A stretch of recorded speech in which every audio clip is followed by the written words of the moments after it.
Ayun, at andito po ulit kami ngayon, ako, at magpapa-change oil. So, sa sinasabi ni Sir, ano nga ano dito, epekto nito? Nitong additives ko? Yun po sir, na-obserbahan natin na kahit sobra na siya dun sa kilometer reading, lumampas na po siya almost 18,000. Kasi 18,000 eh. Kumbaga po sir, yung level ng oil hindi masyadong nababawasan. Hindi nabawasan, hindi nag-oxidize, parang gano'n. Hindi po. Oh. Hindi siya nag-evaporate. Nag-evaporate. Ay, sobrang tagal bago mag-change oil. So ito pa rin ang ilalahok natin, yung Polytron. Kasi yun nga, ako na-observe ako at nakita rin naman ni Sir na talagang hindi na parang hindi na bawasan yung langis. Yes, sir.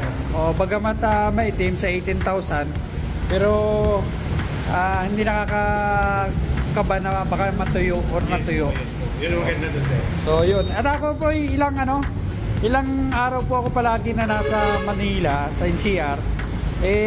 Talaga ma-traffic pero hindi ko kainit ang makina. Nape-prevent niya po yung init ng makina. So malaking bagay po 'yon. At ito po ay bali 136,000 kilometers. So nakakabili po itong XADV kasi wala pa ho siyang major parts na pinalitan bukod doon sa kanyang radiator fan. Radiator fan, yun lang po napalitan. So nakakabilib. At ito po kaya po ako pinalapit ni Sir. Bengkong na naman ang aking skid plate. So wala na pong nakakapit. Kaya kailangan ko pong bumili ng bago. Malaking bagay po ito at naiwasan po mabasag yung oil pan sir. Oil pan.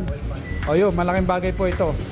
So no choice po tayo dahil may mga insidente po talaga na lumalapat ako sa hubs. So ayan, nabengkong na po, natanggal na yung kinakabitan. So bibili po ako ngayon para po safe yung makina. Maraming salamat sir.